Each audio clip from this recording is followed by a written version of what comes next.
Fantastic Fest 2025 is in the books, and one of the great films we screened there was When We Were Live, the time capsule of Austin public access television in the 80s and the 90s. We got to talk to the director, John Spottswood Moore, about making this film. How hard was it to cut some of this stuff? What were some of the characters that you really wanted to highlight? Which one did you have to leave on the cutting room floor? It was a great conversation, so check it out right now. So I've always been into like analog media and videotape. You know, we're of the generation, you and I, where we grew up and this is how we watched movies, we would go to either Blockbuster or whatever mom and pop star and get this.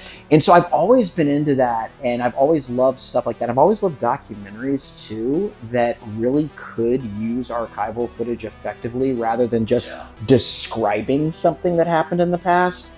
This movie really came about it kind of found me in a bit. I was very interested in making a documentary just about one or maybe two public access people that I had heard about from friends. But when I contacted this person, then all of a sudden they were like, well, if you like the show that I did, you should talk to this person.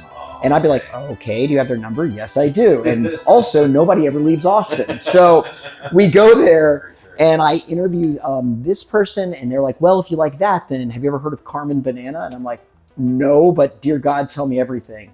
It's almost like old scrapbooks. No one threw away their old tapes. Everybody had just boxes of these tapes that were just turning to, and just being a storyteller, I would pop one of these in expecting to see whatever. And what I saw was like the greatest thing I ever saw in my life. Right. And every tape was like the greatest thing I ever saw in my life.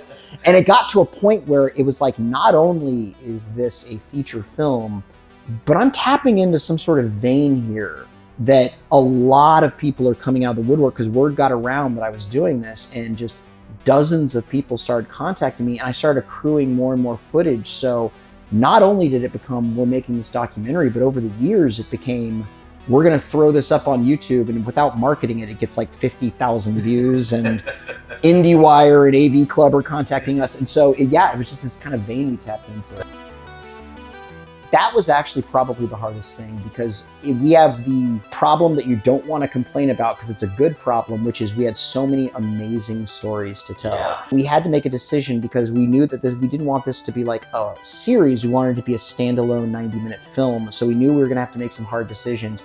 And it really came down to a couple different things. Number one, we wanted people from different demographics. This person is covering East Austin and how their culture is being wiped out. This person's coming from the LGBT community. This person's from the midnight crowd. This person does music stuff.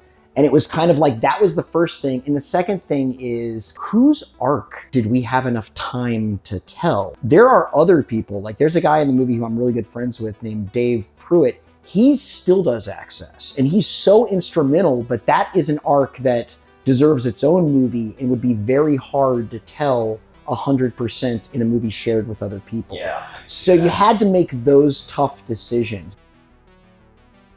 A lot of this credit goes to my co-writer and producer. She was one of the main people that was kind of like, we should take some of these clips and have them as like interstitial vignettes, like non sequiturs in a way, but in a good way, like something where we can throw it at people and it can be a palate cleanser. So we go from a mural being destroyed and a culture being destroyed, and then all of a sudden we throw in this bonkers clip of this band, and it kind of cleanses your palate. It was very important that it wasn't just cosmetic. It wasn't just, ha ha ha, look at this drag show clip. That was another way that we chose characters, is we wanted characters that really had a journey with layers to it. So it's like, okay, they're a drag queen, they're doing this funny thing. That story could be told in 60 seconds, but then they become a much needed source of information, and that has to tie to the bigger thing. And so that was another big thing right there, was finding characters that had their toes in different things, with Carmen having a toe in comedy and then having a toe in this serious social issue.